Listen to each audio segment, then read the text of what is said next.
मेरा नाम मनोज है। मैं एक मिडिल क्लास फैमिली से हूँ। मैंने मेरे घर वालों को कहा था कि जब तक मैं अच्छी नौकरी नहीं करता शादी नहीं करूँगा। मैं बैंक के लिए तैयारी कर रहा था जिसमें काफ़ी समय लग गया। इस कारण मेरी उम्र 32 साल की हो गई। लेकिन मेरी नौकरी अच्छी लग गई थी। अब मेरे घर वालों को मेरी शादी की चिंता सताने लगी थी। उन्होंने कई जगह मेरे रिश्ते की बात चलाई, लेकिन कुछ बात नहीं बनी। हर जगह कुछ ना कुछ समस्या हो जाती थी।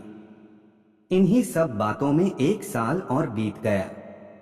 मेरे मम्मी और पिताजी को अब ज्यादा टेंशन होने लगी थी। वो सुबह शाम बस मेरी शादी की ही फिक्र किया करते थे। लेकिन फिर एक दिन उनकी कोशिश रंग लाई। काफी दिनों तक ढूंढने के बाद एक रिश्ता आया था जो घर वालों को जमा था। वो लोग गांव के थे और हमसे गरीब थे। घर वालों ने मुझे उस लड़की की तस्वीर दिखाई। लड़की अच्छी थी, मैं कही, और शहर में नौकरी करता था। मम्मी और पापा ने लड़की को उसके घर जाकर देखा था, मुझे भी कहा था, लेकिन मैं आ नहीं पाया। मम्मी को लड़की पसंद आ गई थी। मम्मी ने कहा कि अब बस शादी जल्दी से करना है। शादी का ऐसा योग बन रहा था कि या तो शादी 15 दिन हो या फिर 2 साल बाद। लेकिन अब शादी को टाला नहीं जा सकता था, इसलिए शादी 15 दिन में होना ही तय हो गया था। इतने कम समय में अब मेरा लड़की देखना जाना हो नहीं सका, इसलिए मैं अब शादी के लिए ही छुट्टियां लेकर आ गया। मैं शादी के 5 दिन पहले ही आ गया। शादी की तैयारियां चल रही थी। बहुत जल्द में सब तैयारियां पूरी करनी पड़ी और फिर शादी का समय आ गया। शादी वाले दिन हम लोग बारात लेकर लड़की वालों के यहाँ पहुँच गए। वहां सबकी चेहरे देख मुझे कुछ अजीब सा लगा। मुझे एक छोटे कमरे में ठहराया गया। मैंने पापा से पूछा, पापा यहाँ सब ठीक है ना? पापा ने बोला सब ठीक है।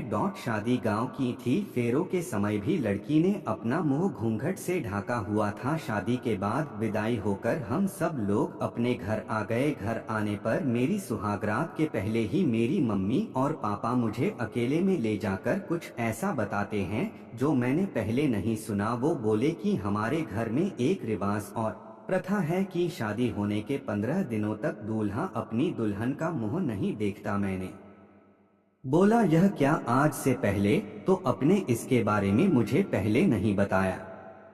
वो बोले कि पहले नहीं बता सकते थे क्योंकि पहले बताना अशुभ होता, इसलिए यह शादी के बाद ही बताया जाता है। मुझे समझ नहीं आ रहा था कि यह बात एकदम से कैसे आ गई, लेकिन फिर मम्मी पापा के ज्यादा जोर देने के बाद मुझे मानना ही पड़ा। पिताजी ने मुझे एक काला कपड़ा भी दिया, कहा कि इसे बांध कर ही कमरे में जाना।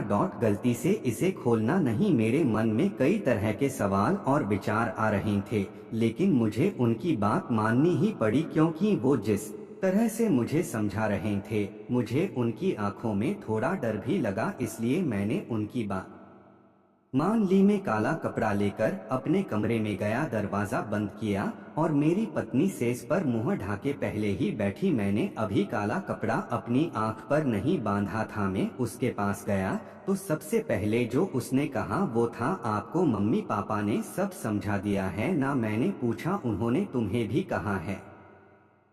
वो बोली, हाँ मुझे भी उन्होंने कहा है और हमें उसका पालन करना होगा। आपको सिर्फ मेरा मुंह नहीं देखना है। 15 दिनों तक मेरी पत्नी मेरे सामने थी, लेकिन मैं उसका मुंह नहीं देख सकता था। मैंने अपना काला कपड़ा उसे दिया और उसकी ओर पीठ करके बैठ गया। उसने कपड़ा मेरी आंखों में जोर से बांध दिया। कपड़ा बांधने के बाद मैंने उसको हाथों को अपने हाथ में लिया, बहुत ही कोमल थे। उसके बाद मैंने करीब आधी रात तक उससे बहुत बात की। मैं उसे नहीं देख पा रहा था, लेकिन उसकी तस्वीर मैंने देखी थी। इस तरह बंद आंखों के बीच हमारे नए जीवन की शुरुआत हो रही थी। दिन में भी इस बात का विशेष ध्यान रखना पड़ता था, वो पूरा समय घूंघट में ही रहती थी। शादी के पहले मुझे प्यार क्या होता है इसका पता नहीं था, लेकिन शादी के बाद मुझे अपनी पत्नी से प्यार हो गया था। मैं बड़ी बेसब्री से 15 दिन खत्म होने का इंतजार कर रहा था। दिन दिन निकलते रहे और मेरा प्यार बढ़ता गया। आखिर 15 दिन हो गए। मैंने अपनी मम्मी और पापा से कहा कि आज 15 दिन पूरे हो गए हैं, कुछ पूजा या दूसरा उपाय तो नहीं करना। उन दोनों के चेहरे पर एक अजीब से घबराहट थी। मुझे समझ नहीं आया कि क्यों वो लोग बोले नहीं, कुछ नहीं। मैंने उनसे फिर पूछा कि क्या कुछ बात है? आप इस तरह से क्यों लग रहे हैं? वो बोले कुछ नहीं। उस रात में कमरे में गया, अब मेरे हाथ में काला कपड़ा नहीं था। मेरी पत्नी आज भी घूंघट ओढ़े बैठी थी। मैंने जाते ही उसे कहा कि आज यह घूंघट क्यों? मेरी पत्नी मुझे कहती है कि मैं आपसे कुछ सवाल पूछना चाहती हूँ। मैंने बोला पूछो। वो बोली आप मुझसे कितना प्यार करते हैं?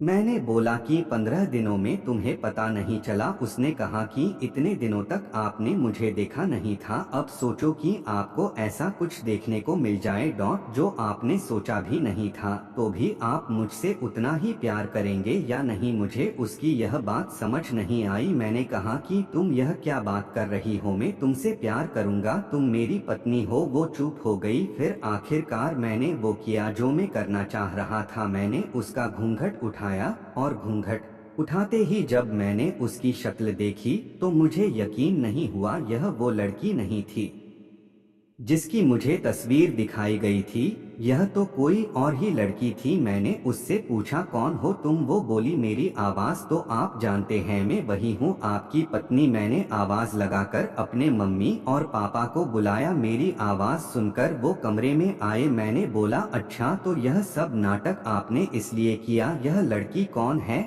आपने मुझे तस्वीर तो किसी और की दिखाई थी। उनके चेहरे पर घबराहट थी। मेरी माँ बोली बेटा हम इसी बात से डर रहे थे, बड़ी मुश्किलों से हमने तेरे लिए रिश्ता ढूंढा था। वो लड़की इसकी बड़ी बहन थी। शादी के 2 दिन पहले वो घर से चली गई। वो तुझसे शादी नहीं करना चाहती थी। यह लोग फिर शादी से मना करने लगे, लेकिन हमने इसके पिता पर दबाव डाला था, धमकाया था।